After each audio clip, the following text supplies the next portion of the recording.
Good afternoon, everyone, and welcome to the Brownsville Independent School District rescheduled regular board meeting August 9th. It is now 5:30. Correction, August 23rd. It is now 5:30. I'd like to call this meeting to order. Will everybody please rise for a moment of silence?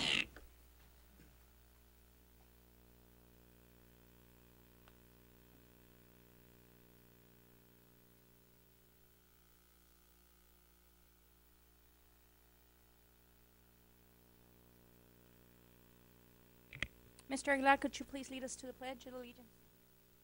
Pledge allegiance to the flag of the United States of America, and to the republic for which it stands, one nation, under God, indivisible, with liberty and justice for all.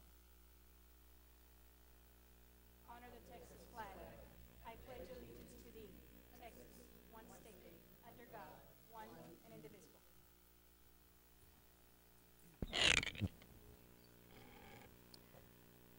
And for the records under roll call, please let it reflect that Mr. Colunga is present, Mr. Aguilar, Dr. Escobedo, Ms. Longoria, Dr. Saavedra, and myself. The only one missing is Ms. Peña. We now go to item number 5, recommend approving the agenda of the rescheduled regular board meeting of August 23rd, 2011, with any corrections or deletions. Dr. Montoya? Madam President, members of the board, we have some areas that we will be deleting on item 11C, budget amendment, which is item 33. Item 33, pages 328 and 329 will be deleted from agenda and backup. Also, item 51, page 364 will be replaced with 364A, and page 365 will be replaced with 365A.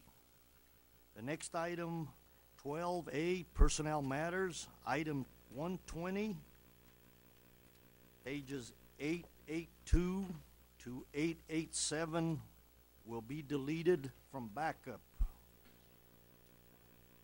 And item 121, pages 888 through 893 will be deleted from agenda and backup. And that is it.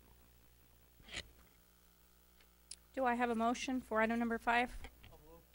Motion by Mr. Aguilar. Do I have a second? Second by Dr. Saavedra. All those in favor? Aye. Motion carries. Item number 6, recommend approving the minutes of the regular board meeting on June 21st, 2011 with any corrections. Dr. Montoya? No changes, ma'am. Do I have a motion?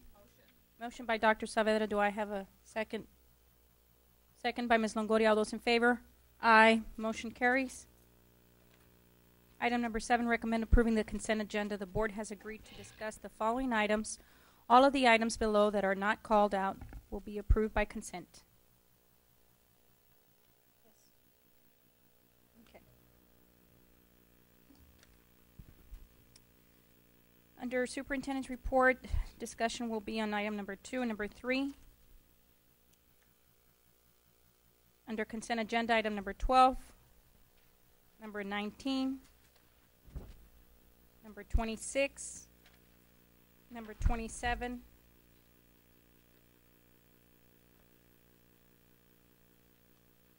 number 22,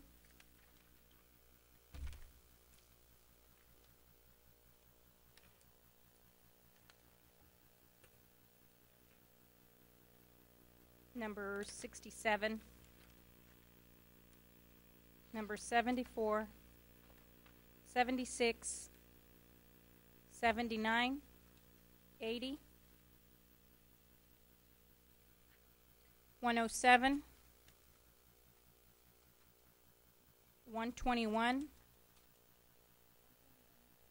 118,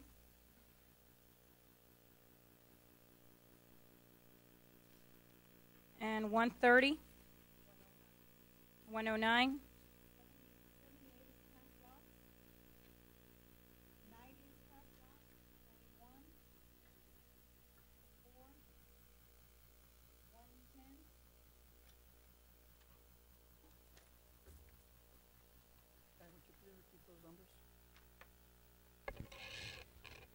2, 3, 12.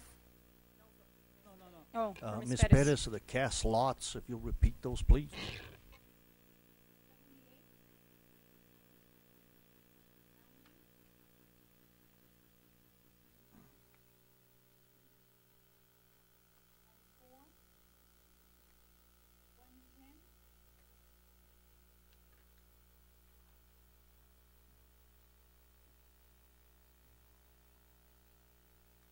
We go to 118.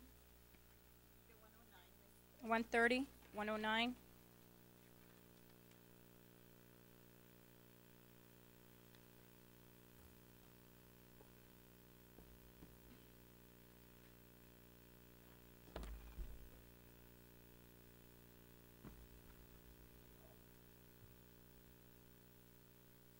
And those are all the items that will be discussed. Do I have a motion? Motion by Mr. Aguilar. Do I have a second? Second. Second by Mr. Colunga. All those in favor? Aye. Motion carries. We now go to Superintendent's Report Conference Presentation. Item number 1, recognition of aviation program at Egley Elementary. Dr. Montoya? Madam President, members of the board, audience that's here this evening, this is a very positive and a very unique program that's probably one of the few you will ever see. It's called the Egley Flying Nights, and it occurs at Egley Elementary School. They have a aviation program that assists kids in learning aviation, but remember that learning aviation is math, science, reading, English. It's a lot of stuff that goes on in that program, but I'd like to bring Miss Christina Bridgewater, if you'll come to the podium, please, and make a few comments, and then introduce your group, please.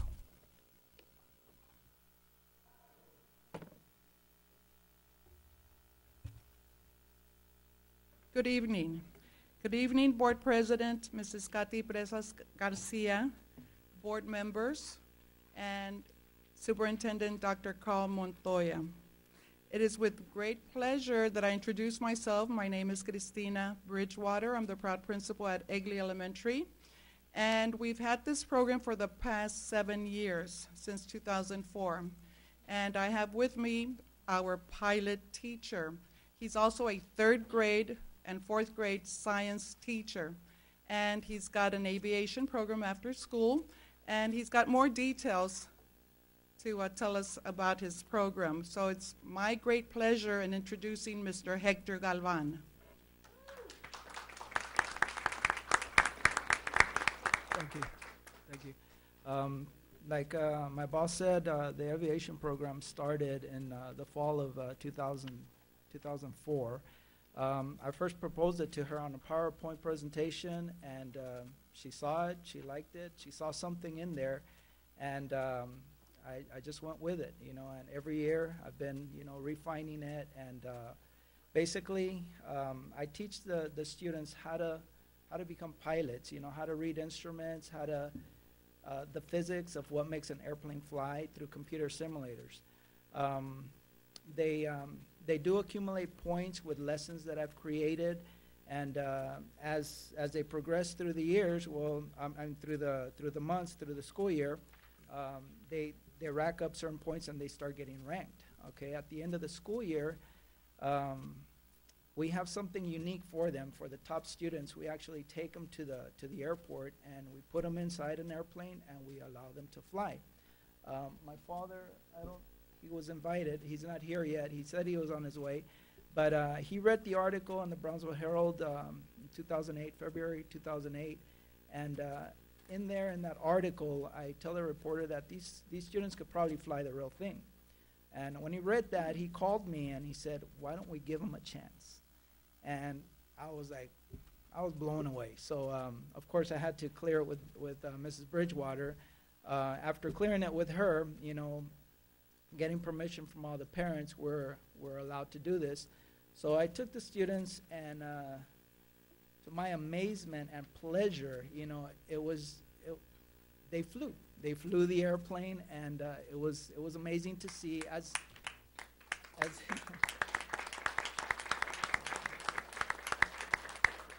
as a teacher, as an educator, that's our main goal. We want to teach students and something that they'll be able to apply in the real world. And this has certainly worked out very well. And I've brought some of my students, all of these 4 students in the front. They've all flown the airplane, and a couple of them have flown them twice already as 4th graders and now as 5th graders. And I'd like to present them with a little award to recognize them for their hard work. If I can have Daniel Reyes come up here.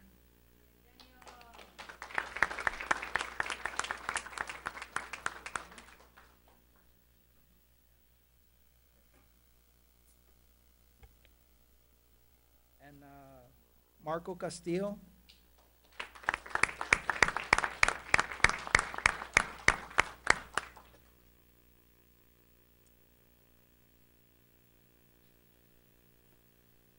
Lucy Lopez.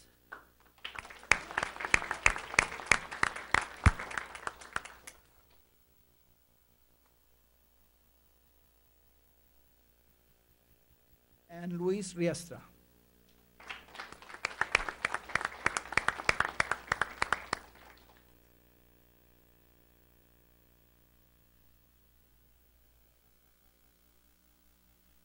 Okay, well, the students, you know, they're young. The program was started as an outreach program for Civil Air Patrol.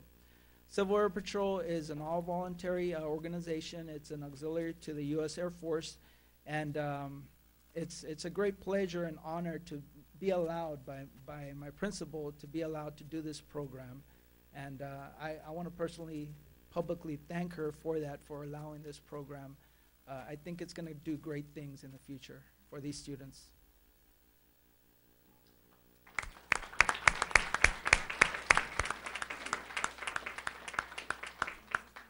I believe Judge Elia would like to do a little thank you for the... Yes, thank you, Madam President, for giving me a few minutes. I just want to tell you the understatement that's been given to Mr. Galvan and to Christina. They are wonderful, wonderful principal and a great teacher. You know, when we first started the aviation program, I met personally with Mr. Galvan, and he tells me, well, I'm here every day at 7 a.m., and we start at 7, and we from 7 a.m. to 8 a.m., and so I told my daughter, we're going to be there, so we're leaving the house at about 6:30, and at 6:40, I'm kind of having my doubts. Like, I'm thinking, okay, the school's going to be locked, and we're going to be sitting in the parking lot waiting. But to my amazement, I drive up to Egley Elementary, and there's about 30 cars and all these teachers buzzing away, and the school is alive and thriving. And I walk into Mr. Galvan's classroom, and he's there, all the computers are on, and he's ready to work and teach. And I just thought to my amazement, what a wonderful, wonderful example for all of our teachers and our principals, that they are so dedicated. And he's there every day. He never failed to be there from 7 a.m. to 8 a.m. and then at 3:15 to 4:30. And I must tell you, it was as a volunteer. There was no compensation for this program. And he was there every day. So let's give it up for Mr. Galvan.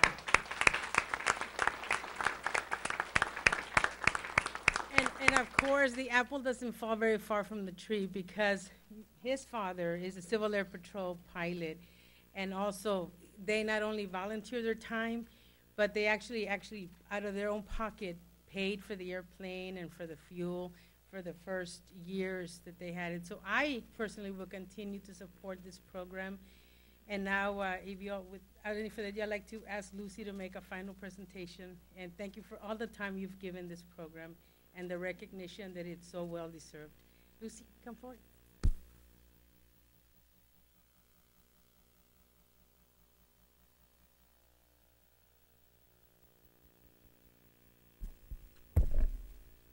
First, I'd like to thank Ms. Bidgewater for having us and allowing us to fly the plane, and letting Mr. Galvan being here for us every day and never failing us.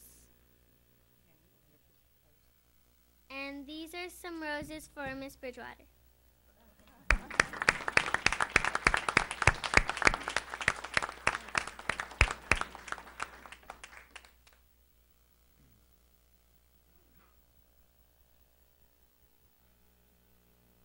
Mr. Galvan, you want to introduce? Yes, ma'am. Please introduce your father, Yes, please. this is my father, Lieutenant Colonel Florentino Galvan. He's the one I spoke of that read the article and called me up and said, "Why don't we give these students a chance?" And I was very happy he did that. Thank Thank you you. so much.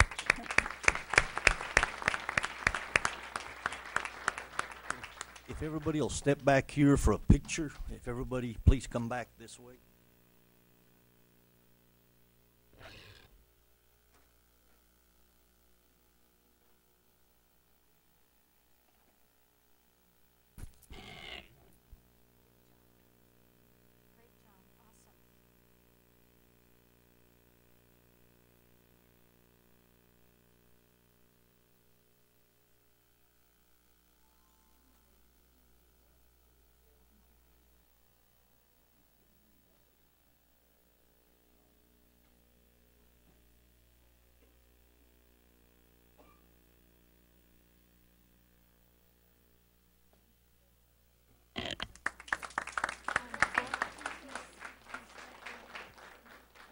Say a few things. Congratulations.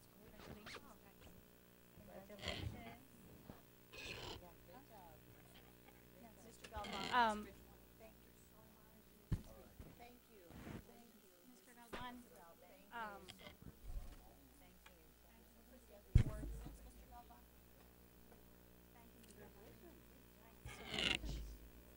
you. Very nice. Going your dad.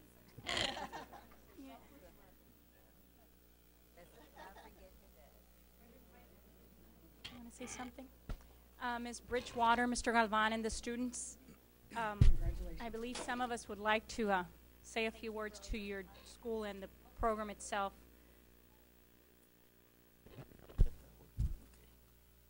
Go ahead, Dr. Escobedo. Thank you. Well, I'd like to congratulate the students, first of all, on their interest in aviation. Only a pilot knows what it's like to be in the skies, and as a pilot myself, I can certainly share your enthusiasm.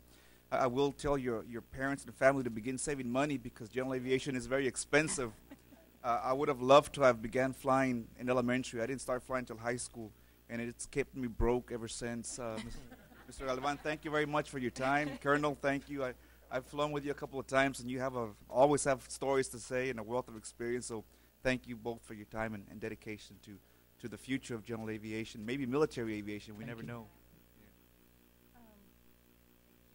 Dr. Saavedra. I just want to thank the vision of the principal. This is what it's about, to be able to find fun and exciting ways for students to learn math and science. So I commend you, Mrs. Bridgewater, Mr. Galvan, Mr. Galvan Sr. Thank you very much for your insight and your vision to be able to carry the students to a different level. Thanks.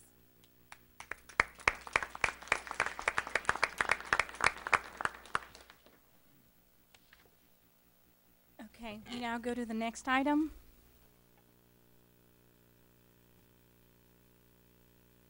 Item number 2, presentation of the Brownsville Independent School District Quarterly Consultant Report for the fourth quarter of fiscal year 2010-2011. Dr. Montoya? Madam President, members of the board, again, our CFO is here. If you have questions that he could try to answer for you. Ms. Longoria, you have a question? Were you going to give a presentation on the status of the consultants, or? On this, if you want me to, I can have, I'm sorry, Go ahead. Dr. Go Montoya, ahead, Madam Mr. Garcia. President. If you want me to, I can go into detail on the presentation. If not, if there's any questions, I can try to answer them. Dr. Montoya, I would just like to know if you have revisited this, because I know during the budget process, we had suggested that we revisit these consultants and to see if we really need them, like on a monthly basis or daily basis. Or We, Madam President, members of the board, we are literally looking at some of these because of high expenditures to see if we can cut back on areas. Obviously, the budget is tight for the district, so it is a work in progress. We have not abandoned it, but we have not finished either. There are some areas that we do need to probably bring consultants, but obviously we can look at the big picture and cut down some areas because there are some high expenditure areas there. Go ahead, Dr. Saavedra. Dr. Montoya, Mr. Garcia. I have a concern, and probably maybe later on as you give us more of a report on the consultants that are used. Some of the consultants deal with instruction, and my question is, do we have and have we evaluated their performance to be able to tie in with student achievement? In other words, are the consultants we're bringing in, are they bringing in the results? Because we need to make sure that they tie in with student achievement. So I would like Dr. Montoya in the future to be able to provide for us the consultants that we're using, particularly in instruction, to see what their performance is and if they're truly bringing in the student achievement and helping us achieve the success that we need. We can follow that up. Obviously, that's from the curricular side to see if, as you said appropriately, whatever they presented and trained our staff, are results being produced. So yes, we can do that, and we will follow up on that. Yeah, and a lot of the other, if there are programs that we are utilizing also for instruction, we need to make sure also if we can be provided with the same facts and figures.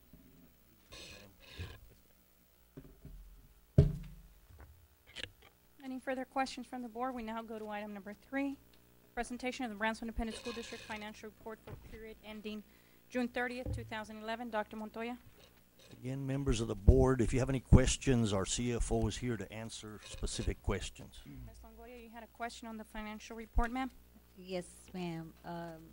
Dr. Montoya, Mr. Garcia, if you could please give us a little update as to how we stand with these, because I noticed on page 68 there's a deficit on supplies and materials of $3,287,435.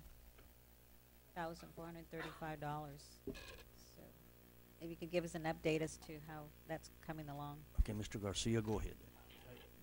Yes, ma'am. First of all, Dr. Montoya, Madam President, Ms. Longoria, what I would like to do is kind of go on the page by page for the quick summary. I'm going to first of all start with something that I like to report, which is our cash balance. Remember that originally we had anticipated that we were going to be having a cash balance of approximately $77,373,795. As of June 30th, it's down to 68 million, give or take. So I'm going to go with 68,409,917. So we are continuing to show a lesser cash fund balance. Right now, the decrease is approximately 9,373,795. If you go to the page that you referred to, which is in your packet is page 63, you will notice that that's the fund, the food service fund, which is Fund 101. And you are correct, the supplies and materials exceeded or approved budget by $3,287,435. So we started looking into what is causing for this deficit to be recorded, and what caused this deficit to be recorded is that during the school year we instituted breakfast in the classroom. So there was an increase in our expenses. There was also an increase on our revenue. The problem that we failed to do was that the budget was never amended to record the revenue. So your expense, if you notice at the very end, if you do the math, overall, the food service account will have a positive balance of $72,279, but because we failed to amend the budget, we will show a deficit of $1,701,953, which I bring it up because it'll probably be picked up during our annual audit. It's going to show as something that, you know, we did not follow through and that we did not adhere to our policy, which means that we really cannot have any deficits either by object code or by function. And in this case, we did. Again, overall, they will have the money. We just did not record it properly, and therefore that's what's going to cause that audit exception. Going on to page 64, that gives you the bigger picture of everything from all the funds, including 199. and you can, if you'll notice, your total revenues so far, actual to date, is 368,291, 368,291,839 versus your expenditures of 382,252,023, which makes a deficit of about 11,730,774. Now that number will improve. We're still waiting for the final revenues to be received from the state.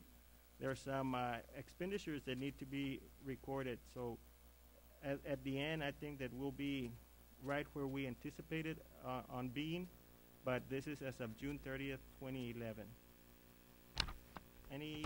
Oh yeah, the other one that it's worth mentioning, if you look on page 66 is your debt service fund, which is your 511. That's the amount that you're collecting in INS taxes to pay our bond payments and all our debt service. If you notice that our debt service payment at the very bottom is 16,575,224, while our revenue that came in is 12,310,290, giving us a deficit of approximately $4 million. Now those $4 million will be using some of the fund balance, which is $4,300,000. But once again, it's one of those scenarios that after this year, we're going to tap into our reserves. So next year, we're going to have to be looking at how do we come up with the additional revenues to address this potential deficits for this coming school year. With that, that concludes the presentation. I'll answer any questions that you all might have. One more question. Go ahead, Ms. Longoria. Dr. Montoya, Mr. Garcia, you gave us a cash balance for the fund balance. What is the general fund balance? Do you have that amount? The general fund balance, let's see here. Let me see if I can.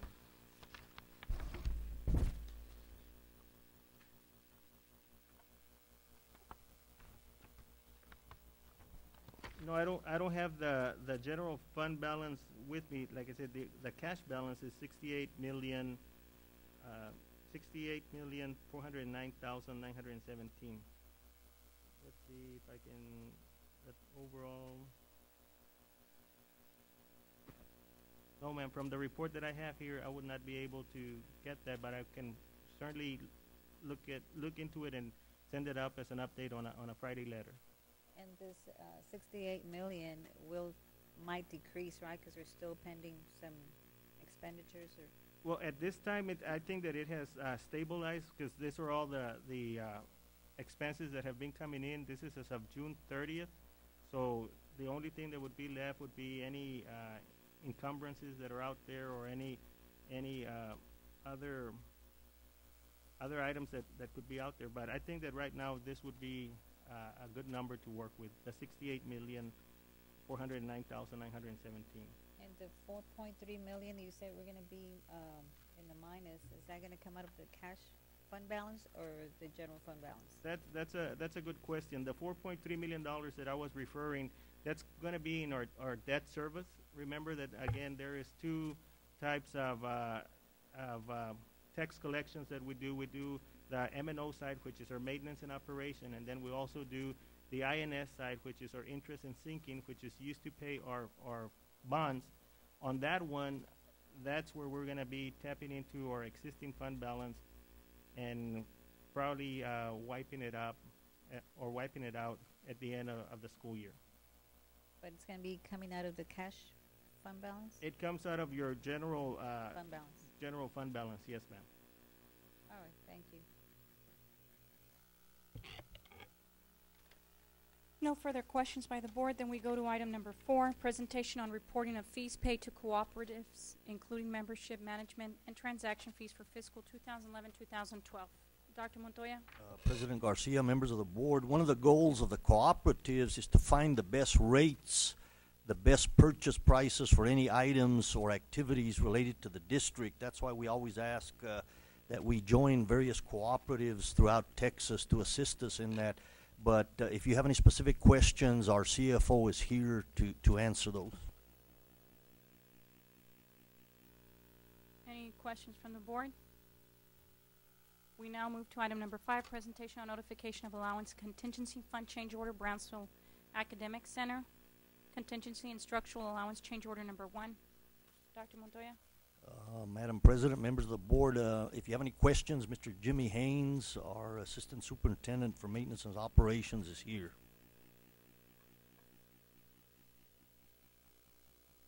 No questions. We go to item number 6, presentation of employee handbook for 2011-2012 school year.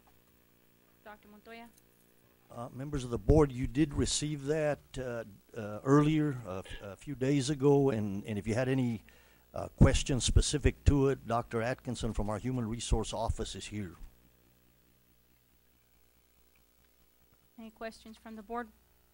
We now move to item number 7, presentation of Texas Title I Priority Schools, Cycle 1 grants. Dr. Montoya?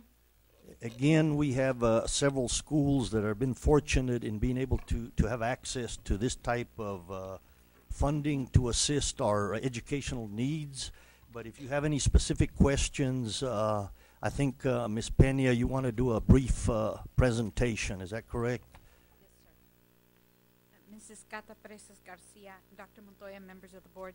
This time I would ask our district shepherd, Mrs. Dora Salceda, to make this presentation.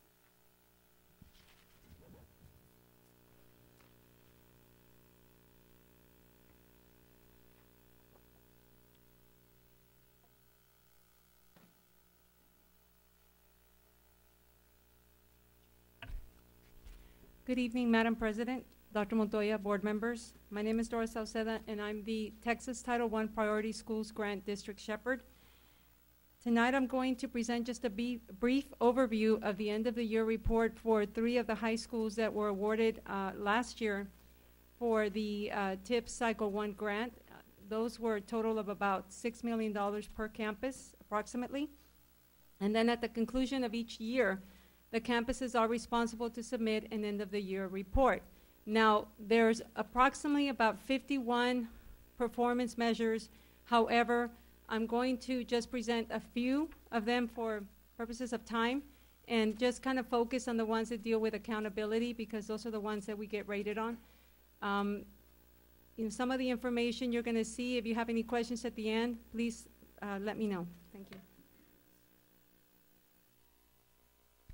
The grant consists of 7 critical success factors. Some of these factors, one of them, critical success factor 1, which is improve academic performance, is probably the most important factor and the one that we are rated on the highest. That one deals with student achievement. Critical success factor 2, increase use of quality data to drive instruction. 3, increase leadership effectiveness. 4, increase learning time. 5, increase parent community involvement. 6, improve the school climate. And 7, increase teacher quality. So based on these critical success factors, each campus wrote within their grant performance measures and goals that they were going to reach by the end of year 1, year 2, and year 3. The funding is contingent on schools meeting these goals. Now, there were 3 schools, the first school being Hanna High School. And again, these are just some of the measures. The first one deals with accountability status. One of the goals that they wrote is that they would meet recognized by the year 1 actual performance. They met that one. AYP status, they met it for this past year. Graduation rate, they had to increase it, and they did meet their goal. Now, again, that's based on how much percentage they include in the grant. Some of them might have put 3, 4, 5%. It depends. The commended reading, that one they did not reach, and math as well. So those are 2 areas that they need to focus on for this following year. And then commended science, they were able to meet that one. So based on the information, what we have thus far is that Hanna High School will continue to receive funding for year 2. They will have to implement an improvement plan based on the areas that they missed, and the ones, again, that are most important are the academic performance. Lopez High School, in accountability status, their year 1 actual performance was that they were to reach recognize. At this time, they are acceptable, projected acceptable, so that one they did miss. AYP status, They met it. Graduation rate. Tax reading was the area that they missed. Tax math, they met that performance measure. And then commended science, that one they missed as well. So the information right now that we have is that for year 2, they will receive funding. However, they will have to include an improvement plan, and they will have their end of the year report for year 2 is going to be very closely scrutinized to make sure that all the performance measures and most importantly, academic measures are met. For Pace High School, the accountability status missed, AYP status, that one they also had, and again, let's focus on the fact that the goals were written by the campus, so based on those campus performance goals, not necessarily tax rating or state rating or federal rating. Graduation rate, the tax reading and tax math, and the area they did meet of one of their performance measures was commended science. So based on the information we have right now, Pace High School will have to include an improvement plan, and their funding will be contingent upon that improvement plan. And then for year 3, they will have to meet their performance measures. Now, I would like to say that this morning we did work with Pace. I worked with Pace the entire day, looking at their measures and then looking to see if there was any areas we can amend. So as of this time, we do have pending an amendment that we're going to submit to TEA for Pace High School to see if maybe some of these areas can be changed to meeting the standard. Now, one thing that I do want to point out that's extremely important with these federal grants is that in order for them to continue funding for year 3, they need to meet at least 70% of their performance measures. So if the campus wrote in 42 measures, the most important being, again, academic, they have to meet at least 70% of those measures. Again, weighing heavily the academic. The campus must ensure that all activities and goals written in the grant are carried out successfully, and the success of these grants will weigh heavily on any future federal grant funding for BISD. So again, it's really important that when we write these grants that the monitoring is there, the accountability is there, that it's a whole school and a whole district project. And one of the things that that we assure as a district is that we are going to give them operational flexibility, and that's extremely important as well as far as the budgeting is concerned and all the expenditures that they do. So we will be asking for us to be able to extend the time that the schools are able to purchase their items and carry out their summer activities, because those are extremely important. Ms. Peña, you want to add anything to that? Yes, I would like to state that Hannah High School is not going to be required to send an action plan because Hannah High School came out with their met expectations. I want to tell you that we've been working very diligently with the principals, and we're in the process of evaluating our PSPs. And a PSP are the folks from CERC. That's the one that gives us the grant that is contracted with TEA. And the principal will now be able to get a listing of consultants from CERC and remain with the one that they had last year, or our new principals may choose someone that may fit better with what's going on with the school and their TIPS grant. We're also meeting with them because we'd also like to have a meeting with the PSP to make sure that they're following all the job and duties required of them to help the schools achieve their goals. As far as budget, if you'll remember last year in November, all 3 schools received their funds. And when they received their funds, it was in November, and so it was quite late in the school year. We are very worried because we have to have those funds expended for the first year. And if they didn't reach some of those goals, is it tied into that, well, you didn't spend your money on the materials or the supplies or the action plans that you had planned for the school? So at this point, I think Dora, Mrs. Sauceda, and I will be working with the schools on a monthly basis, meeting with the principals. Where's your money? Where's your budget? We'll also have a TIPS plan, so to speak, an action plan, identifying the activities and tying those to the funding. So if we're going to get computers for our students, if we're going to have a lab, if we're going to build some curriculum with our teachers, we're going to make sure that it's early in the school year so that we can implement it and see it come and give us results. It come into flourish and give us the results. And then we're going to prioritize the performances and the goals, the critical successes that we just saw with our schools, because we want a true transformation. We want the schools to do something different. We just saw the aviation, example. We want our 3 schools, our TIP schools, to try something different. So we're going to give them all the support as far as staffing, budget, and organization with their curriculum. And that's all I have. I do want to say, I want to brag a little bit. I did go to the TIPS grant with 2 of the high schools, and I'm just going to tell you that because of the TIPS grant and because of what they're doing at the schools, Lopez High School reduced their discipline referrals to the office by 60%. 60%. That's impressive. The curriculum and the self-reflection of what Pace High School is also doing. I went to their training this summer.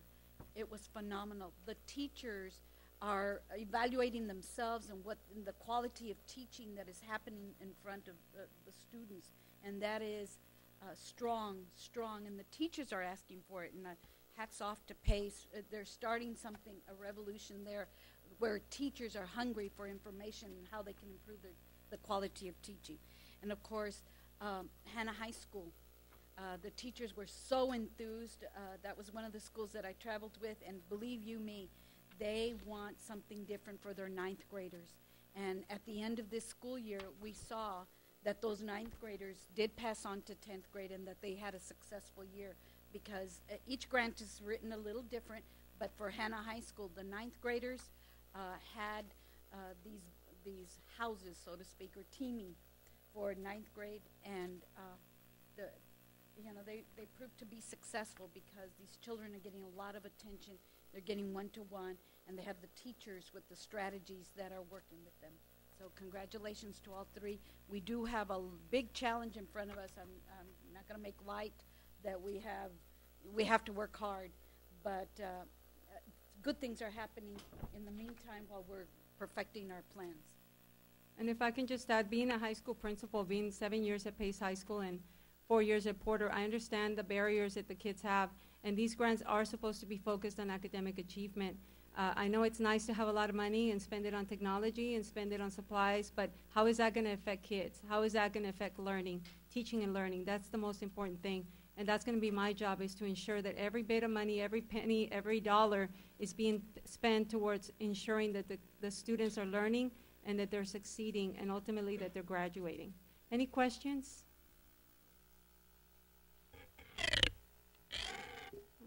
Okay, thank you. No, thank you, Ms. Salazar. Thank you, Ms. Peña. We now go to board calendars. Dr. Montoya. Last week, we had 2 rallies over at Rivera High School. We split the clusters 3 by 3 in order to be able to fit. They were very successful. The staffs, the teachers, even parents and kids showed up. Administrators were there, so they were very positive, very successful. This week, obviously, we began school, and overall, it went very well. We had a lot of traffic jams at numerous schools that probably going to take a few days to iron out and get the traffic flows, which we go through this every year. But overall, we did not have any major problems. We visited campuses to see how things went. Things seemed overall very positive, and we had parents and others visit with us. And so overall, this week so far has been very positive, and we hope to continue that. Next week on the calendar, on Wednesday the 31st, 7 p.m., we have our summer graduation at Rivera High School. So we remind everybody that again will be at 7 p.m., the summer graduation at Rivera High School next Wednesday, the 31st. And then the following Monday, in September 5th, is a Labor Day holiday, and the next day will be our next regular board meeting, and that is all on the calendar. Dr. Montoya, I have a question. I believe administration wanted to start working on the 2012-2013 school year budget. So maybe we can have maybe a start-off meeting for the month of September, And if we can get it done at 5:30 now, instead of the noon, so we can start with at least the month of September, and then we'll work it out to where we'll continue to be more proactive on the upcoming 2012, 2013 budget. Again, sometimes historically we waited to the spring to work on a budget, but this year we're going to start way earlier, knowing all of the situations across Texas for school funding. But we will set up some activities related to that a lot earlier. That's correct. Maybe in the later part of September, if that's okay with Mr. Garcia. And Yes, we can Yeah. just a briefing as to where we're at and Okay. just future expenditures like priorities, because I believe we have some facilities concerns, and to make sure that monies are there set aside to do the maintenance of our campuses and certain projects that have not been done or not completed. Madam through the President, years. members of the board, we will set something up there towards later on in September, an overview and plans and ideas. Yeah. We now go to our next item will be public audience. This is a time for citizen, staff, or students to provide their comments to the board. Statements and questions from the audience will not be permitted during other portions of the meeting, so please let us hear from you now if you have comments to present.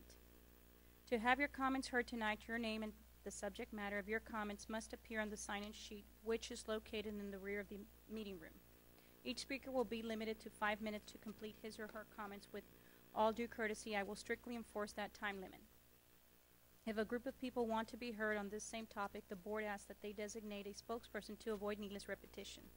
The board has adopted rules to preclude the abuse of open forum by, for example, any uselessly repeating the same comment or complaints meeting after meeting. All participants must understand that if your comment, in my judgment, constitutes a complaint against an employee or officer, I will interrupt and ask you to stop and direct you to proceed with the BISD's formal grievance procedures, be that DGBA, FNG, and GF Local. With those cautions in mind, we will now be glad to hear the general comments. And the first one is Ms. Rachel Ayala, BISD Concerns.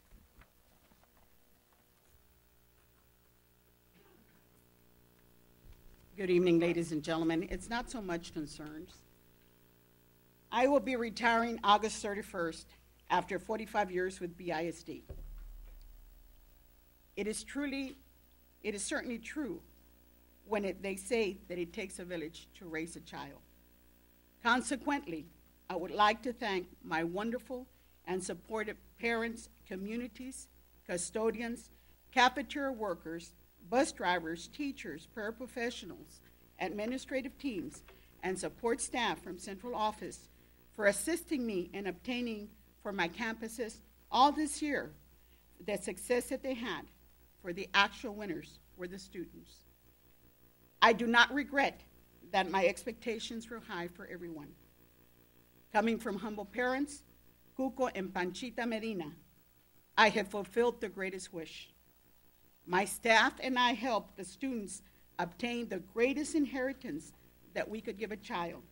That is an education that no one can take away from them.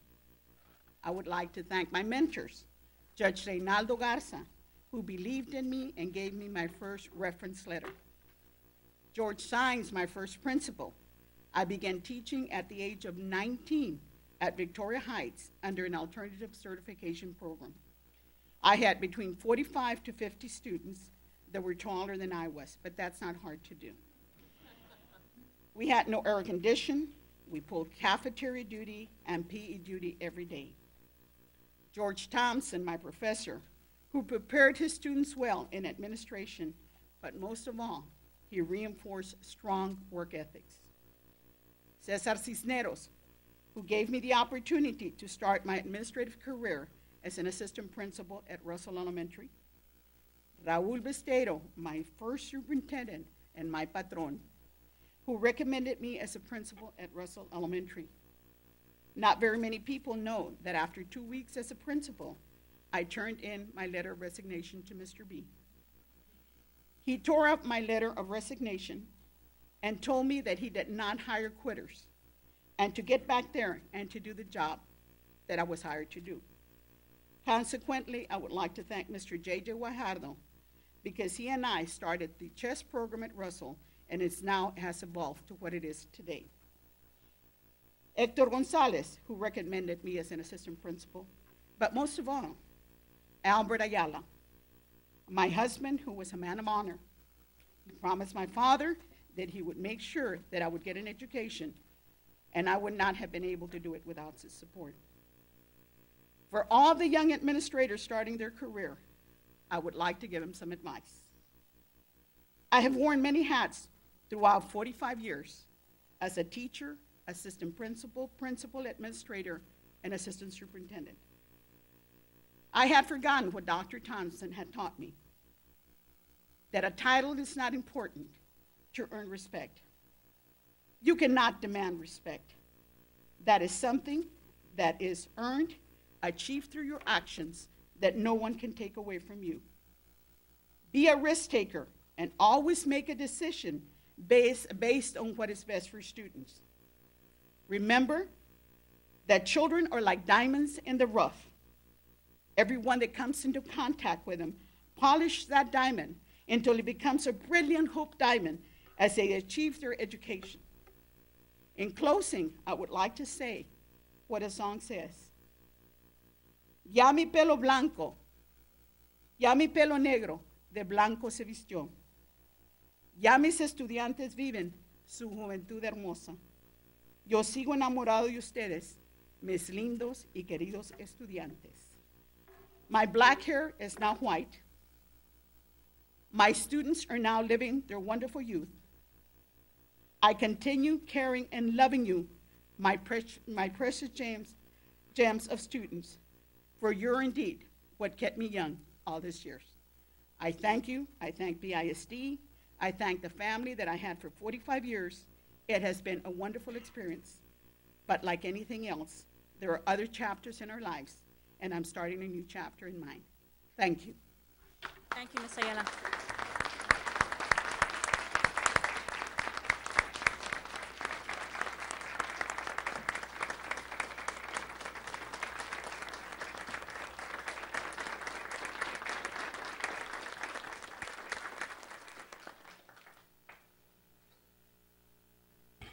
We now go to Judy Rodriguez, 2011-2012 school year. Ms. Rodriguez.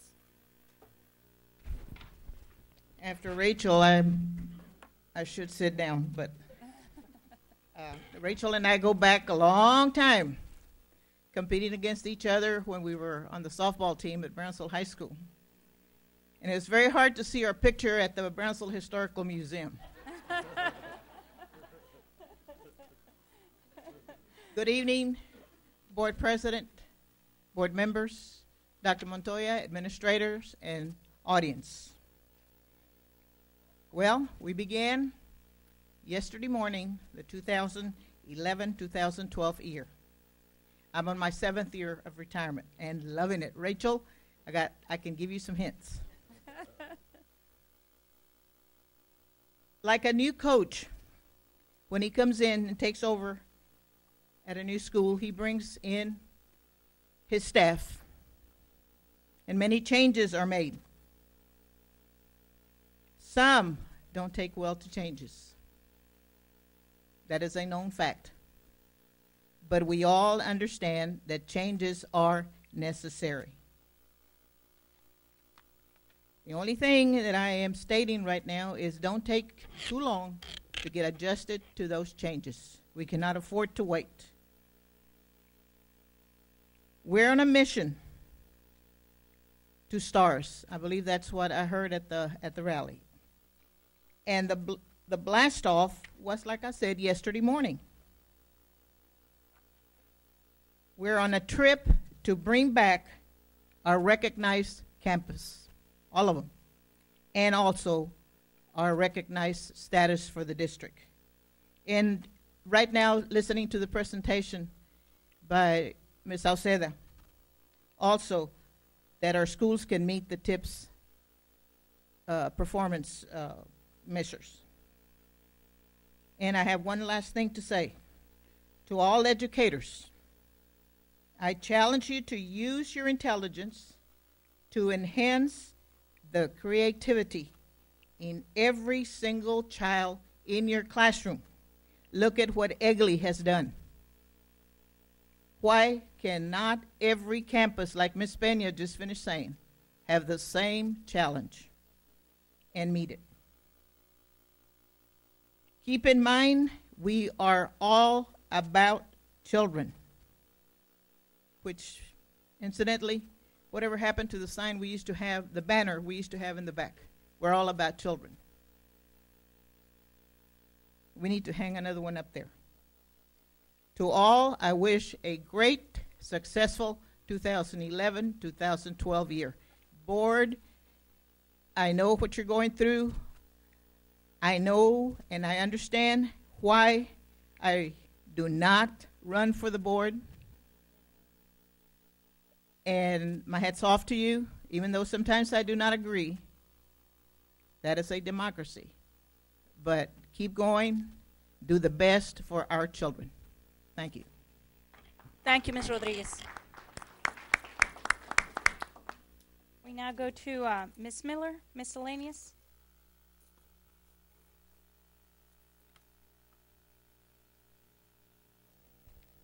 Good evening, Madam President, board members, Mr. Superintendent, ladies and gentlemen, and the audience watching this meeting. I just have 7 things to say, and they're going to be quick.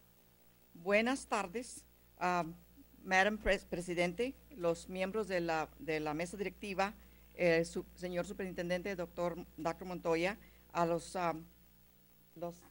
miembros, los que son damas y caballeros, y a todos los que nos miran en este meeting que están viendo por televisión. Estoy aquí para decir solamente 7 cosas y van a ser rápidas.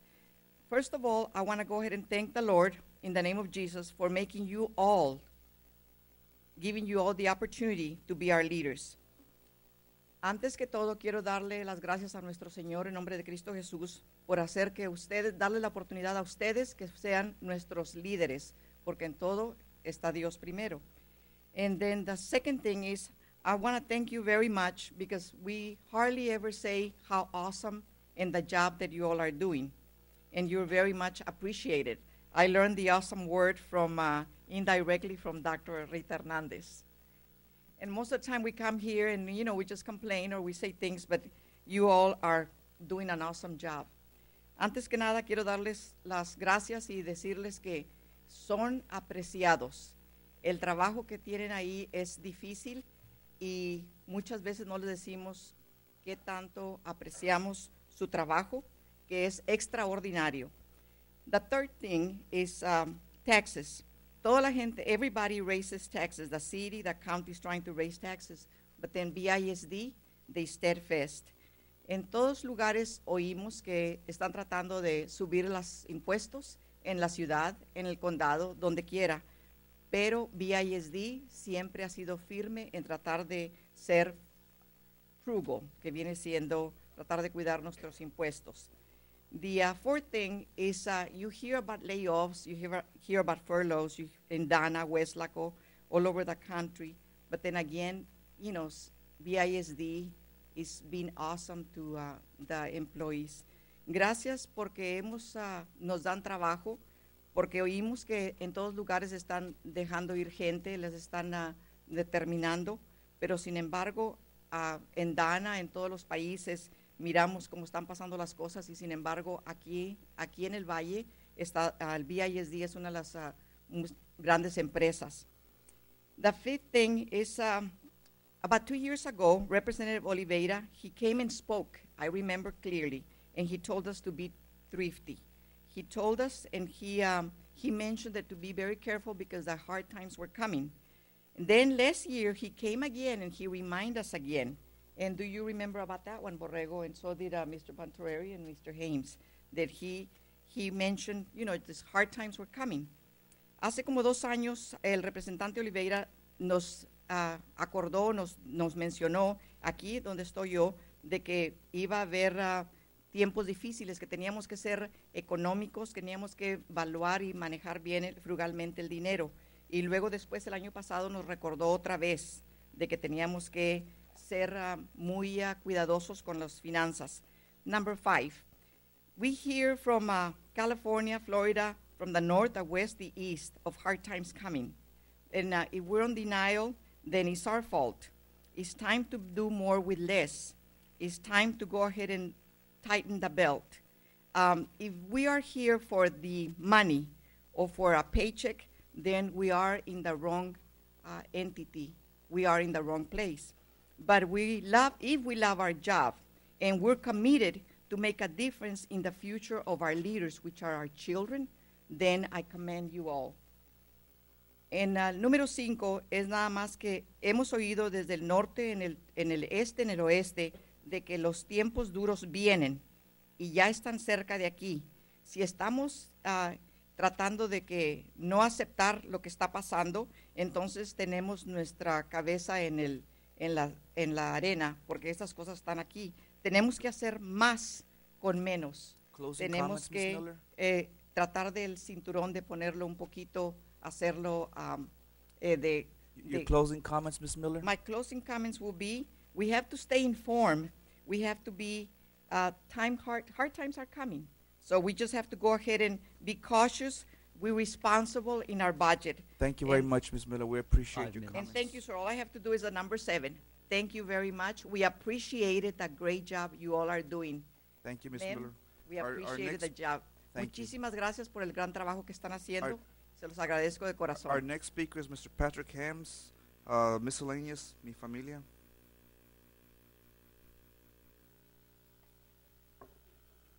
Good evening, Board President Dr. Montoya, members of the board. Patrick Hammis, speaking for the Association of Brownsville Educators. Some hard acts to follow tonight with Ms. Ayala and Ms. Rodriguez's comments. And something that Ms. Ayala said has been on my mind. And she talked about the BISD family. And I'm going to my 27th year as a teacher at BISD, and I've been fortunate to be at the same campus the entire time. And I taught 3 years before I came to Brownsville in 2 different states and 2 different districts. And none of them ever talked about the BIS, themselves as a family, like BISD does. And as a family, we will have agreements and we will have disagreements. We will have fights. We hopefully will make up and move forward because we do care about our students and our employees. A concern was that we had numerous phone calls at our office today in regards to a fracture in our family.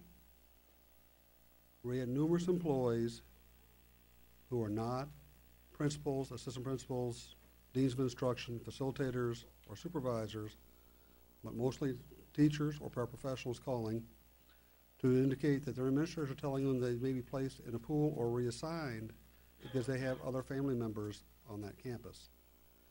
Again, as I just said, in a non-supervisory position, they're being told they may be reassigned because they have family members on that campus. We hope that this is just a misstatement, that somebody took something and blew it out of proportion, and that it is not correct. There is nowhere in policy that says that if you are in a non-supervisory position that you cannot work with a brother, a sister, a cousin, a spouse, or any other family member. If an administrator did speak up out of turn, we're hoping that administration will remind them that the policy, okay, there is no policy in having family members work together. There is if you are in a supervisory position. So we hope that's a misstatement. We also respect the right of administration to reassign any employee. We respect the rights of the administration to promote, or and as I just said, reassign. We do have concerns when assignments are made at a late basis. Families, parents, teachers all like to know who their boss is going to be well in advance. And unfortunately, there were some changes made at the last moment in placing principals at campuses. Again, we recognize the right of the administration to do so. We would just hope that could be done in a more timely fashion. And finally, we have our first EBC meeting next Wednesday, 2:30 to 4 o'clock, in the cafeteria at CAB. We're hoping that administration has reminded all campus administrators and department heads to make sure that they have a representative to represent those campuses and departments. And we look forward to seeing everybody and having a great year. And the first week at Oliveta has gone very well so far. Thank you very much for your time. Thank you, Mr. James. Now we go to Mr. Borrego, miscellaneous.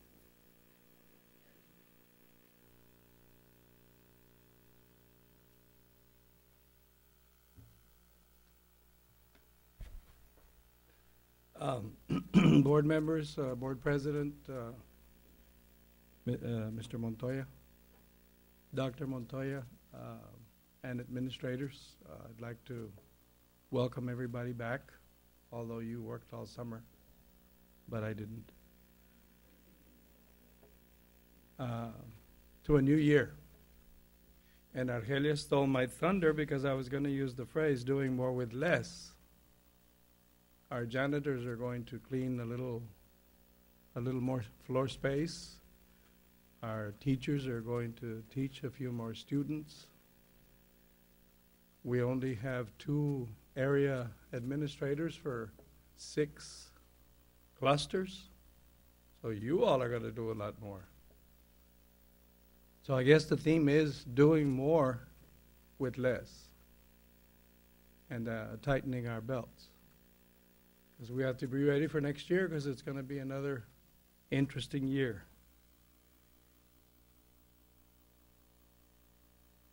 A Smiley already approved being called Smiley, so I'm going to use the term Smiley, is still looking in crevices and in holes in the ground for money for a classified.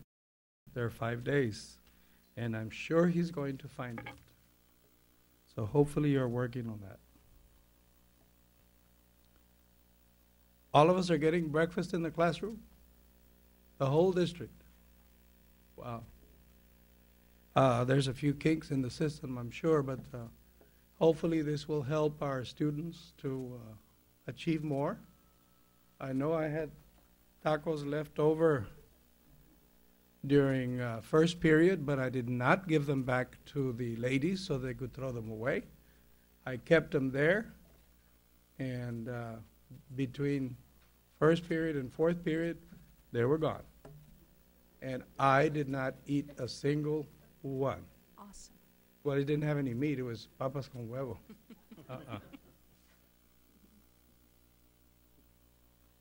We are grateful that everybody has a job. We thank you. We realize that in these hard times, raises are a thing of the past, but we will overcome this and things will come back.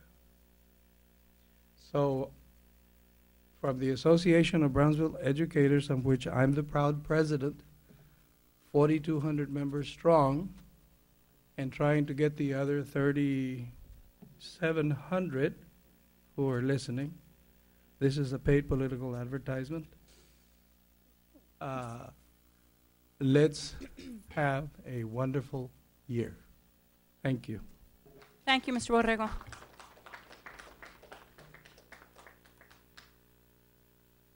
We'll now go, the board will now go to closed meeting as pursuant to Texas Government Code Section 551.074 and 551.082.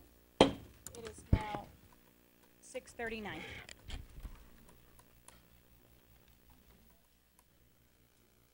Reconvene, it is 7:57 p.m. Item number 10, board action on level 3 grievance, number 002/11-12, under Isaías Villarreal. Do I have a motion? Madam President, Go ahead, Doctor. I move to postpone this item until the next regularly scheduled board meeting. Motion by Dr. Escobedo, second by Dr. Saavedra. All those in favor? Aye. Motion carries. We now go to consent agenda item. Item number 12, recommend approval of resolution number 002/11-12 for Brownsville Independent School District to participate in the described purchasing programs of the TASB for 2011-2012 school year. Ms. Longoria, you have a question on that one? Yes, ma'am. Just, I was noticing the agreement, the backup. Is this going to be, is it going to be replaced? Because I know it's got the former superintendent's name on there. Mr. Garcia, that will be replaced to correct it and update it. Yes, Superintendent Dr. Montoya, Madam Chair. Yes, ma'am, it will be corrected and updated. The reason that it has not been done yet is that since we're just renewing, we'll get the resolution once approved and get it signed. All right, that was all. Thank you.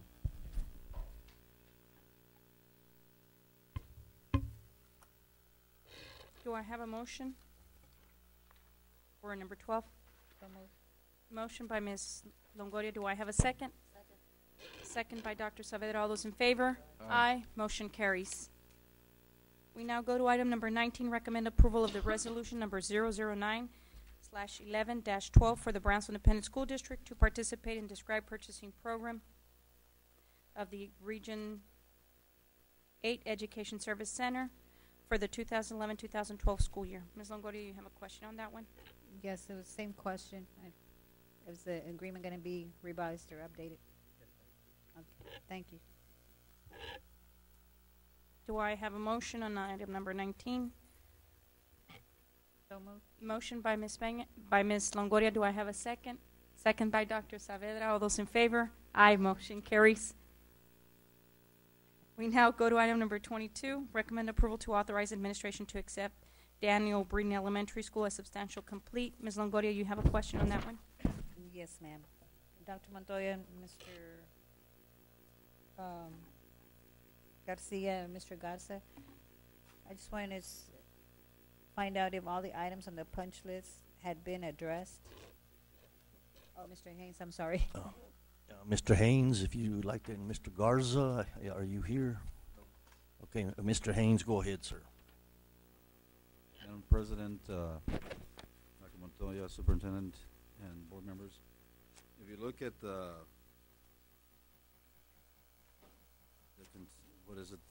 punch list, page 176, basically your civil and landscape areas have not yet been completed. Your mechanical, electrical, the first part, area H, roof split, that has been completed. The CP1 and CP2 has also been completed. Your control system, the server requires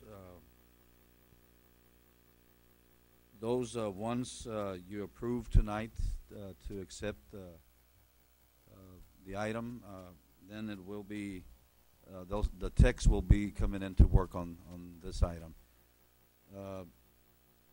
Area A, stairwell, smoke fire dampers above seating not labeled. Those labels have been ordered, so they're still working on that. The first two parts, the landscape, once everything else is being done, which is from MEP down, they'll start working on this two top areas. So it's still some is still lacking, so they're still working on those things. If you need any other questions, so yeah, I'll call Mr. Garza. Do you feel safe us voting on this substantially complete, since these items are still pending? Yes, ma'am. When Mr. Haynes, just a tentative timeline. When would you feel this activities be completed? I'll call Mr. Cesar Garza to answer that. Mr. Garza, if you'd please come up to the podium there, sir. Now, just a reminder that we do have retainage. We keep money until they complete these items, but basically it's 90. We're looking at 99% completed already. So, Ms. Garcia, board members, Dr. Montoya, I have the architect and the contractor with me, and we should be finished with all the punch list items by the end of next week. Next week? Yes, sir. Okay, all right. On this one, I have a question. Since we've had several mechanical engineer issues before in the past when they build our buildings, question is to council. You know, I know that the contract reads a certain way, but you know, we've had issues when once we start cranking up the air conditioning units, and if the right size of pipes were used or installation, so in order for the engineer, the the AC units to be working properly. I know that one of our wings at Porter High School was having some condensation and some AC unit problems. And obviously once the board takes, you know, acceptance of completion, to my knowledge, then that we are sole responsible, and they kind of, you know, it takes a while for us to go out there and get what we need or hold people accountable. That's my concern, because I know that the Porter wing had some issues last week or 2 weeks ago, and that's just something that maybe we can, you know, put something in writing, or with the exception of that, you know, this is taken care of immediately. You know, it could be, I don't know if it's trained, the AC units, or if it's just the way the engineering designed the building, and if the design was followed through with what's on the blueprints or on the layout of the design.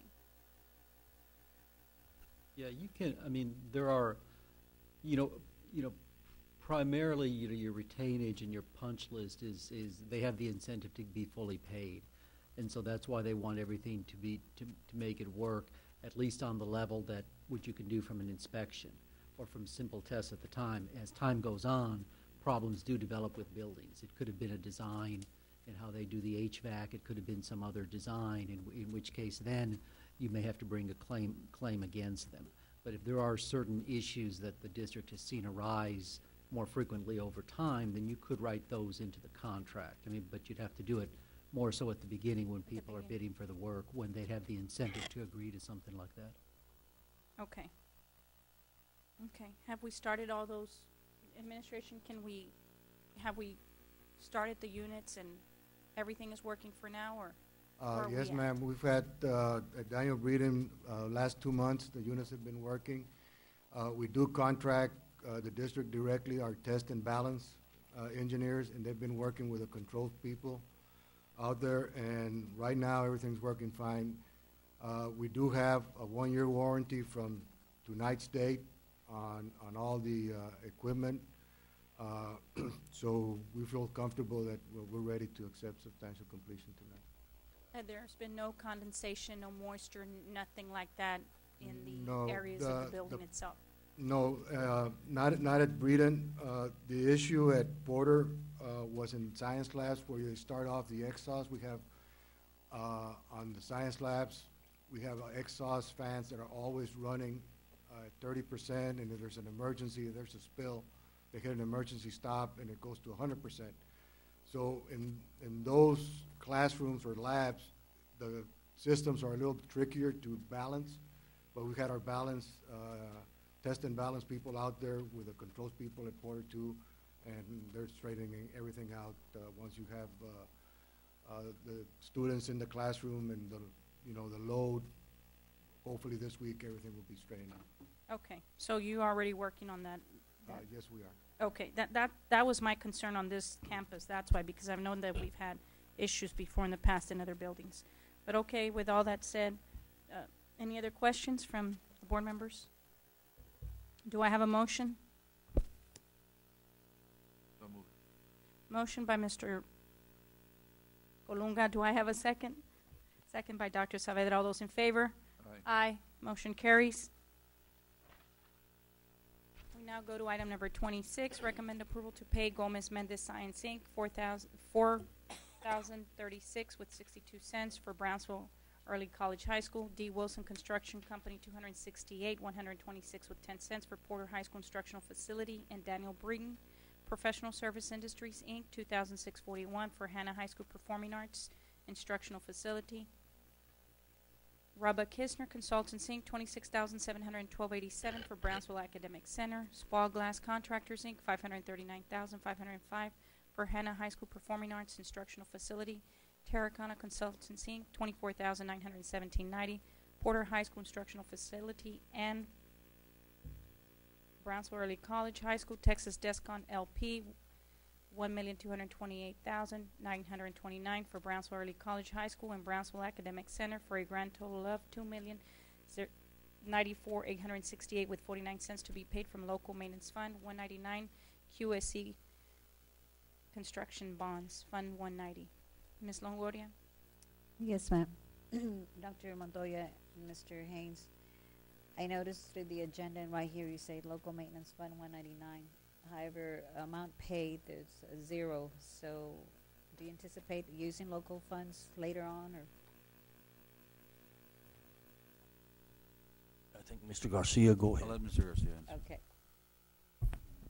Okay, Dr. Montoya, Madam Chair, and Ms. Longoria, that's a good question. The question that you're asking is, why are we saying that we're using 199 local funds? Is this something that it's anticipated? And the answer is yes. Remember that the qualified school construction bonds consist really of a lease purchase, and because it is a lease purchase, we're using some maintenance and operation funds money. So that amount that is the local share is what they're anticipating on using now.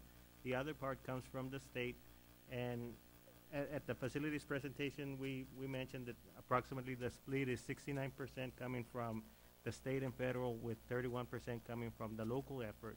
So that would be part of our local effort. Okay, thank you.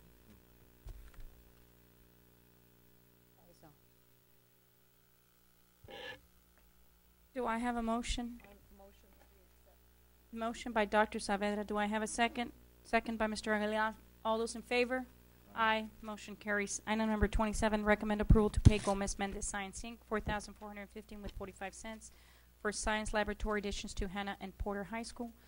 PHI Service Agency Inc. $15,622 with 75 cents for science laboratory additions to Hanna and Porter High School. Professional Service Industries Inc. $648 with 50 cents science laboratory addition to Porter High School.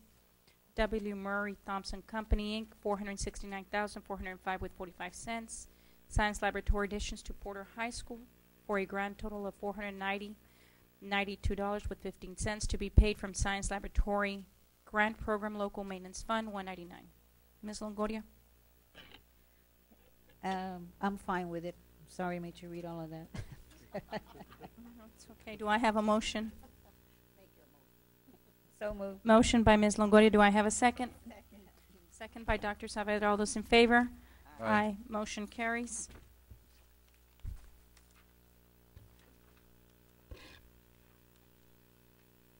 We now go to item number 67, recommend approval to sign the attached amendment to the contract for construction to allow for the established procedures for off-site storage for construction materials with Texas Descon LP out of McAllen, Texas, to grant off-site storage for Brownsville Early College School described on the amendment document. Number 67, you have a question, Ms. Longoria? Yes, I do. Dr. Montoya or Mr. Haynes, there's no fiscal implication at this time. However, will there be one later on, and will that change the amount of the contract? Mr. Haynes, if you go ahead on that. It will, I'm sorry, Board President, Dr. Montoya, and members of the board. No, it will not have implication. It will not change the contract or the amount of money that is being used. We do have contingency funds and things if it were, but as far as we know, it's not going to cost anything. It's a change of contract. Okay. All right. Thank you. So moved. Motion by Ms. Longoria. Do I have a second? Second by Dr. Saavedra. All those in favor? Aye. Motion carries. We now go to recommend approval of the following bids and proposal purchase. And that's item number 74, recommend awarding bid number 12-001, general merchandise district-wide to several vendors. Annual bid, item number 74. Dr. Saavedra, you had a question on that one, ma'am. Yes, Dr. Montoya and probably Mr. Garcia. On that, when we have the general merchandise district-wide to several vendors, when we look at general merchandise, does your office have a plan or anything that they're using that they're going to use differently to for the district-wide vendors? Mr. Garcia, go ahead, sir. Yes, currently we do not have a plan in place. We are developing one. We're starting with our purchasing in the athletic department, but I think that the same procedures that we're using for those group of vendors, we can also use for general merchandising.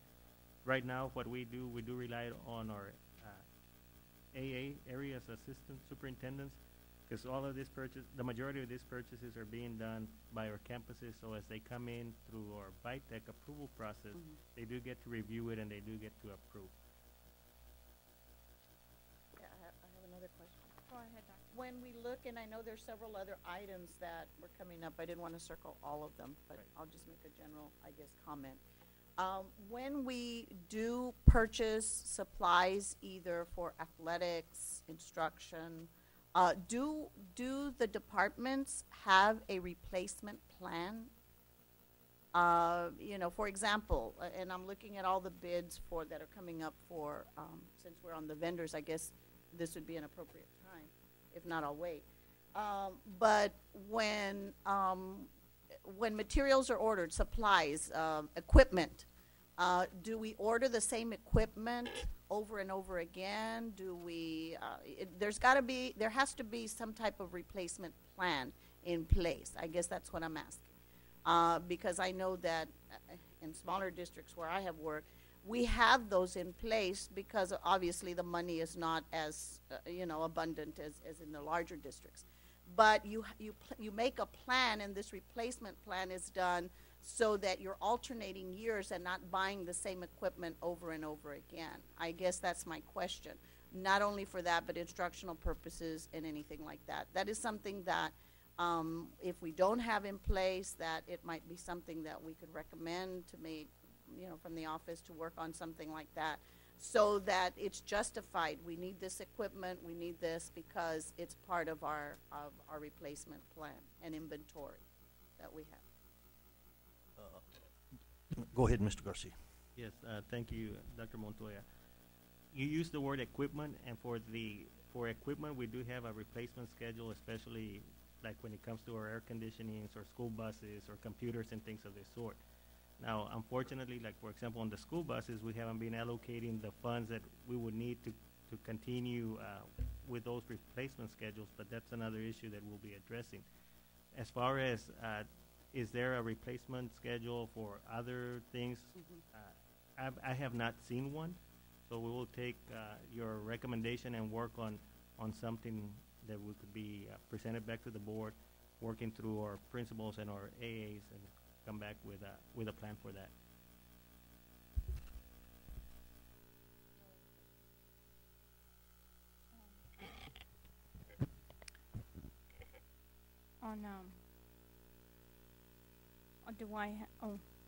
Do I have a motion for item number 74? So moved. Motion made by Dr. Saavedra. Do I have a second? Second. Second by Ms. Longoria. All those in favor? Aye. Aye. Motion carries. Item number 76, recommend awarding bid number 12-003, high school tennis supplies and equipment district-wide. I guess that was touch bases, and I guess administration's already working on a Go ahead, Mr. Garcia. Yes, ma'am. Dr. Montoya, Madam Chair, the reason that I'm, I guess, giving some additional information is that we already have a plan for those items that are circled, for example, on that one on the tennis supplies and equipment. And I just wanted to kind of give you a little bit of background, and maybe that'll help on the other ones that have been circled also. Currently, when we go out for bid, we go out on a sealed bid with line items and catalog items. And I'm reading straight because I wanted to make sure that I got this information correct. Line items are awarded to the lowest, I guess, bidder.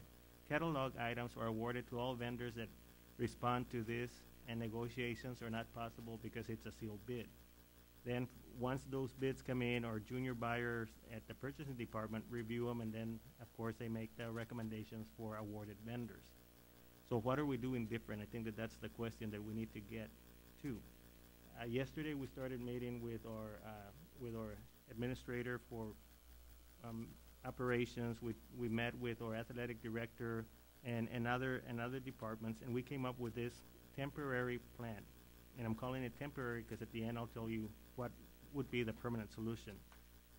First of all purchases made using the catalog percentage discount or state-awarded contracts must have written quotes from the awarded vendors for the items being purchased. In other words, not only are you going to be able to select from here, now you have to have the written quotes that follow it. Number two, the end user will provide the purchasing department with the items needed to be purchased from catalog or state-awarded contracts.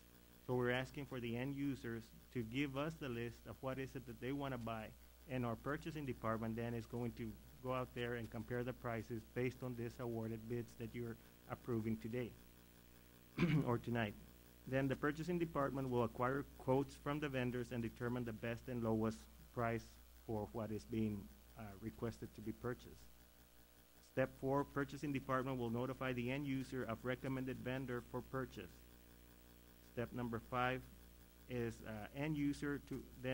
the end user originates the purchase request using the recommended vendor.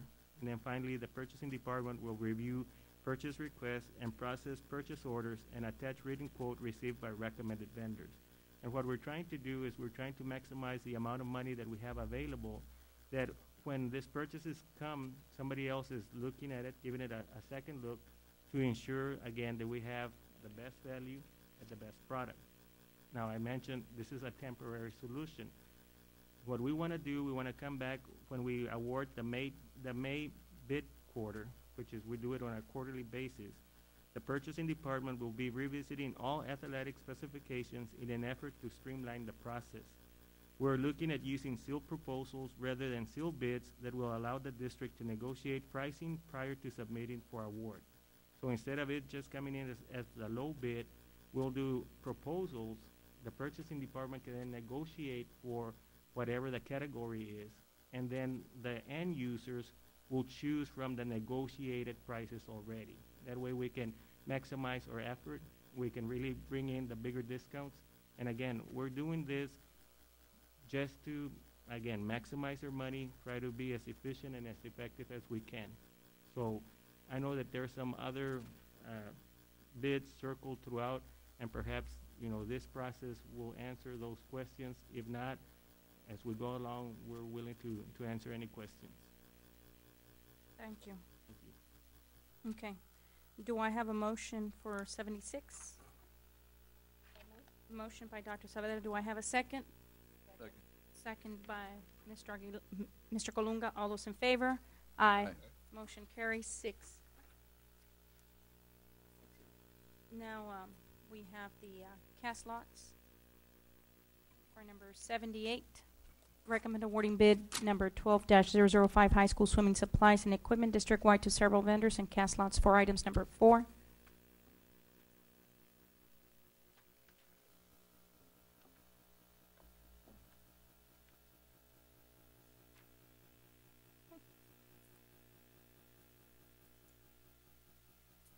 For item number 4, swimmin' stuff. Swimmin' stuff. That's how it's spelled. Yes, that's the company. Swimmin' stuff. Okay. And next item number 13.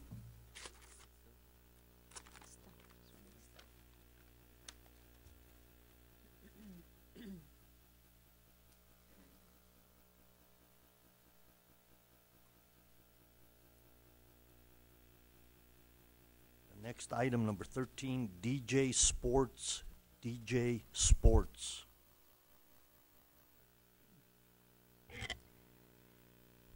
So, with those two items, item number 4, swimming stuff, and item number 13, DJ Sports, do I have a motion for item number 78? Motion by Dr. Saavedra. Do I have a second? Second by Ms. Longoria. All those in favor? Aye. Motion carries. Item number 79. Recommend awarding bid number 12-006 high school boys and girls soccer supplies equipment district-wide to several vendors. Annual bid, I believe that question was already answered by administration. So do I have a motion? Motion by Dr. Saavedra. Do I have a second? Second by Mr. Aguilar. All those in favor? Aye. Motion carries. We now go to item number 80. Recommend awarding bid number 12-007 high school golf supplies and equipment district-wide to several vendors. Annual bid, that question was also answered. Motion by Dr. Saavedra. Do I have a second? Second by Ms. Longoria. All those in favor? Aye. Motion carries. We now go to cast lot, item number 90, recommend awarding bid number 12-017, paint supplies district-wide to several vendors. And cast lots for item number 2.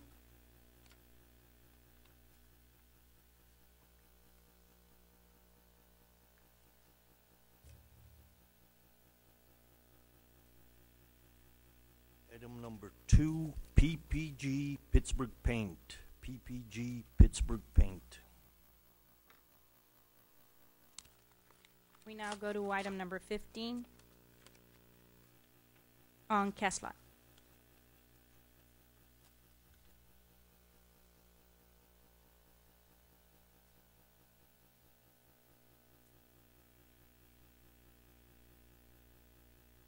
Item number 15, SGS.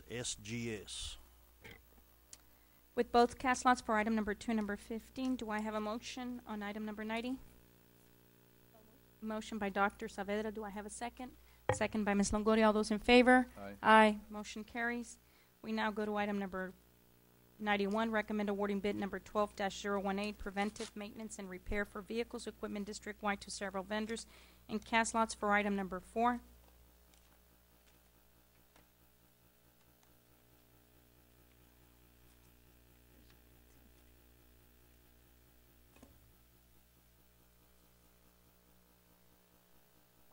Item number 4, Jaime's Tire Shop. Jaime's Tire Shop.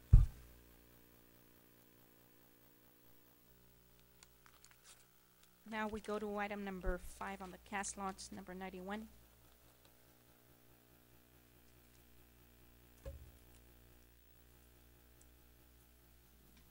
Victor's Body Shop.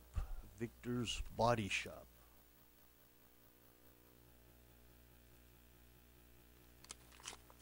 Cast lot number 30 now.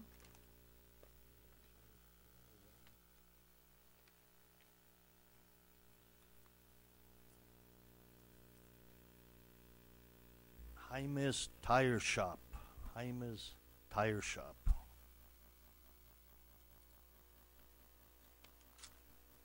Now item number 30. 33.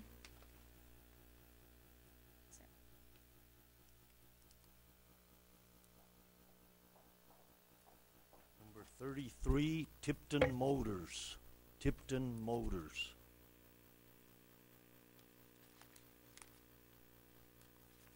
Now item number 34.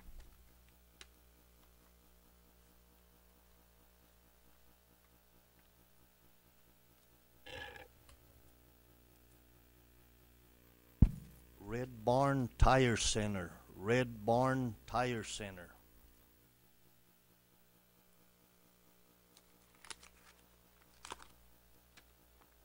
Now item number 36 on the cast lots.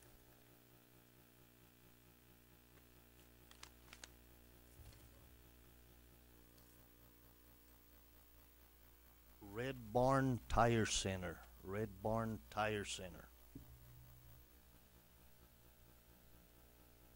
Number 49.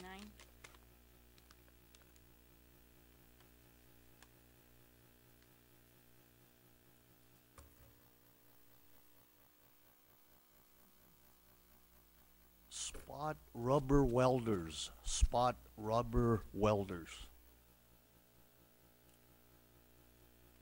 Number 55.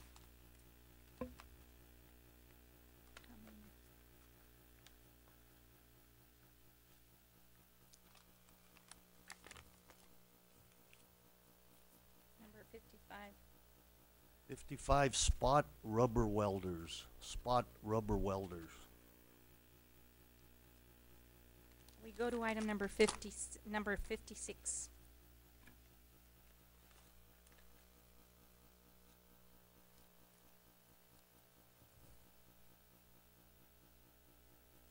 '56, Tipton Motors. Tipton Motors.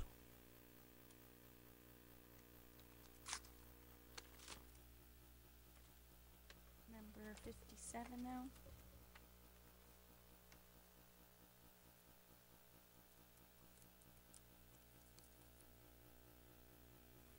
57, Red Barn Tire Center. Red Barn Tire Center.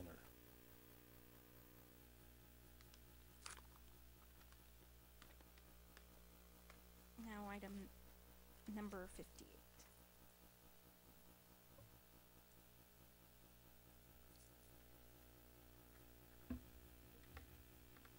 Number 58, Jaime's Tire Store. Jaime's Tire Store.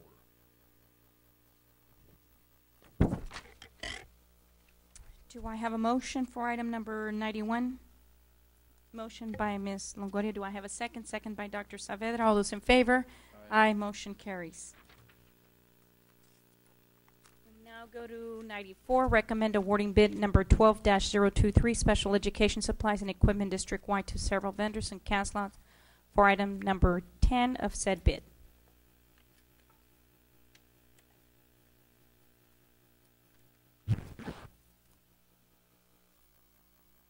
The Riverside Publishing Company.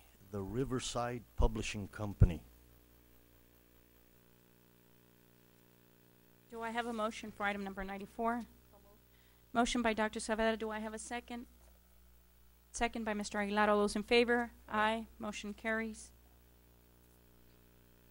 We now go to item number 107. Recommend awarding RFP number 12-042 for third-party administrator services for the self-insured group health plan, stop loss, basic life, and AD&D insurance as recommended by administration for TPA services for 1 year with an option to renew for 2 additional one-year terms.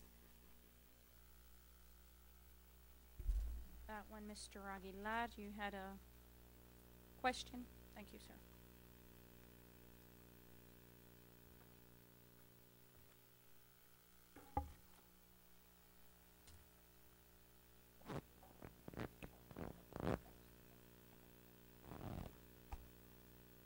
Thank you, Ms. Garcia. The only question I have is, Dr. Montoya,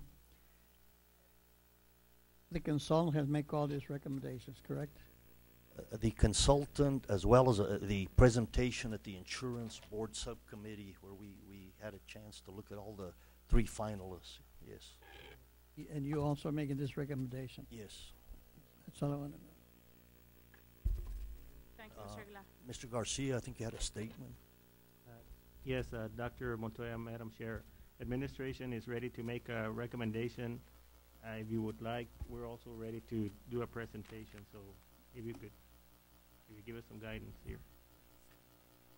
Right, because it'll be the same presentation from last time. So you give us some guidance. If you want the presentation, we can do that, or we are ready to make a recommendation. Recommendation. Mr. Answered. Okay, Mr. Aguilar. I Mr. also had Colunga. a question. You had a question, Mr. Colunga. Regarding the process, something that I forgot to mention last time at the committee meeting was the process that was followed with the committees, ad hoc committee and employee insurance committee. Was there input with the consultant regarding the employees insurance and ad hoc as to their input during the process? The ad hoc committee, we had input going in, and then we were working under a pretty quick time frame.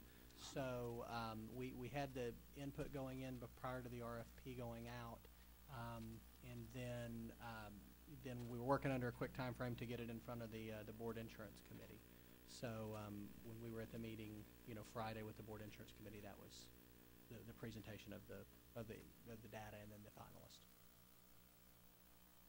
Thank you. Thank you. So go ahead, Dr. Montoya. Any other questions from the board? The recommendation of administration based on everything we have seen and all the data and presentations is the Blue Cross Blue Shield company. Do I have a motion? I have to make a motion that we approve the administration's recommendation for the insurance Blue Cross Blue Shield. Do I have a second? Second by Ms. Longoria. All those in favor? Aye. Motion carries. One quick question by Yes, sir. Dr. Escobedo. Dr. Montoya, Madam President, thank you. You know, I don't recall ever discussing PBM. What are we going to do in reference to PBM? Did we just at all negotiate with Blue Cross Blue Shield in this regard? I think, go ahead, sir. I was just going to say, the proposals that we requested were joint proposals between the medical carriers and the pharmacy, and the PBM, the pharmaceutical benefit manager, so that the quote that Blue Cross provided was a package quote with both the PBM and the third-party administrator guidelines, and that's the way the RFP was written. We wrote it that way. Yeah, that's kind of what I thought. Thank you. It may not be a bad idea to maybe, when the time is right, to begin to negotiate the independent PBM, because I believe, and I don't have figures, but we've been doing pretty well in that regard, so it may not be a bad idea to, when the time is appropriate, begin that negotiation. Dr. Montoya? That point's well taken, sir, and we can follow up on that. And just one more question I should have answered. I should have asked myself. We are looking at a good savings there. Yes, ma'am. When I just to give you an idea, and you guys have the packet in front of you, because one of the questions that you asked me to come back from the insurance committee was to look at what our savings were going to look like projected out for 2011 and 12. That's on page 6. And if you look at this, and mind you, please understand that these are the claims we trended forward, and this is under Blue Cross for a mature year. So the savings may be a little bit less because we're going to have to pay run out under the current MAA contract. But if you remember when we presented, I think it was 3 weeks ago or 4 weeks ago, we were talking about plan year numbers in 2011 and 12 of about 50 million and change, maybe like 50.5 million. When I redid the projections under Blue Cross, again, we used their targeted loss ratio. I mean, their targeted disruption their targeted discount, not the one that we got off the disruption analysis. I'm estimating that we will run next year again at 42,450,000 on a mature plan year with Blue Cross. Probably going to be closer to, be closer maybe to 45 million, which is what we've budgeted to finish the year at. So really, a savings of probably somewhere, savings next year of probably about 12%. So a very healthy savings, which will probably put us at where we'll finish this year. So we'll have a flat trend year, or maybe even a reduction for next year. Okay. Okay. Well, motion carries. Took a vote.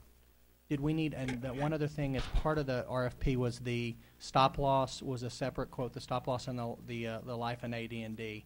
So I didn't know if we needed to vote on those for the recommendations as well separately, because they were separate RFPs. What is the Mr. Garcia, go ahead on that. Yes, could you, just for the record, could you mention that stop loss? Sure. Our recommendation, the staff's recommendation for the stop loss was to take the ING option 2 stop loss with an 1812 contract, as well as renewing the life and AD&D insurance with ING as well, because it was a package deal. That's the same recommendation coming from administration. That's 1812? That's the same vote, That's correct? the same vote? Yeah, that's just a clarification. Thank you. For clarification, so. Thank you. Are those people from Blue Cross Blue Shield? No, there was some local. They're from Blue Cross Blue Or Shield, are they right? from Blue Cross Blue They Shield? are from Blue Cross Blue Shield. Okay, yeah. Why don't they look happy then? Yeah. Why don't you look happy? Now you have to start working. Do you know that you have anything to give to us, or? No, but additional we're information? prepared to start implementation. We've got a team set aside to get here as quickly as possible and work close with McGriff on the implementation. So we'll be working very closely with them. I'm sorry, sir, and for the record, you are? I'm sorry, Jeff Jacoby, Director of Regional Sales for Blue Cross Blue Shield. So we stand ready to begin that process. Thank you. Thank you. Thank you, sir.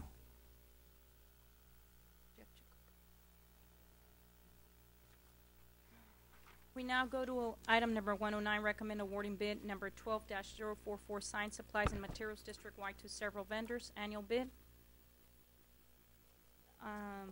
That was the same question, Dr. Saavedra. So motion by Dr. Saavedra. Do I have a second? Second. Second by Mr. Colunga. All those in favor? Aye. Aye. Motion carries. We now go to item number 110, recommend awarding bid number 12-045, handheld calculators and accessories district-wide to several vendors and cast lots for item number 1.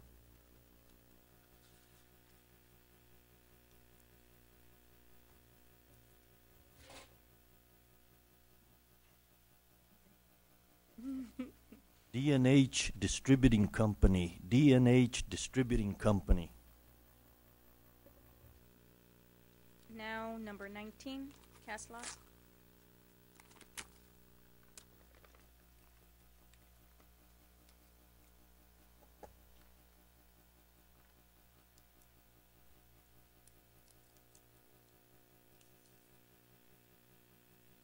Valley Business Machines, Valley Business Machines. Now, number 27.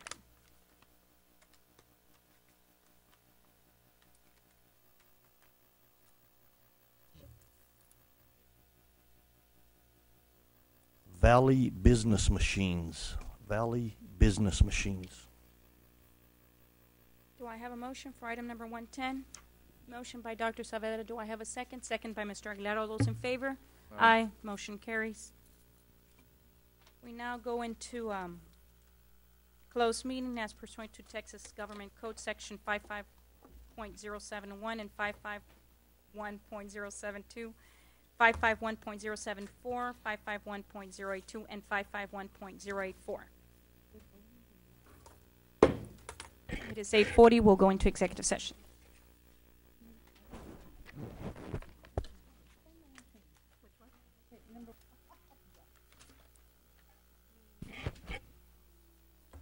It is now 9 p.m. The board will reconvene.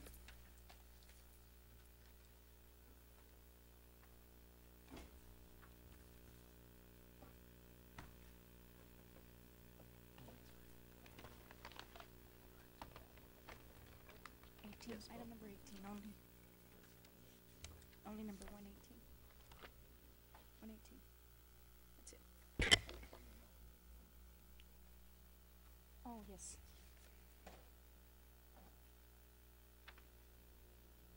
And 131.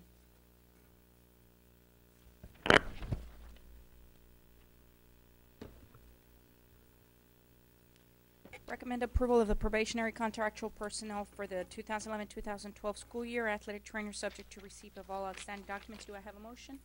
Madam President, Oh, go ahead, Doctor. I move to approve item 118 as recommended by the administration and also 131 pending litigation as discussed in executive session. Do I have a motion? Second? Second by Mr. Colunga. All those in favor? Aye. Motion carries. We now go to announcements. No, 1:30 no. Item number, under announcements, 133, next scheduled board meeting of the Board of Trustees is on Tuesday, September 6, 2011 at the Administrative Building at 5:30 p.m. That's correct. That's the day after the holiday, so, you know, we'll reconvene for that board meeting. That's okay. Do I have a motion to adjourn the meeting? Motion by Mr. Colunga. Do I have a second? Second by Dr. Saavedra. All those in favor? Aye. Motion carries. Meeting is now adjourned.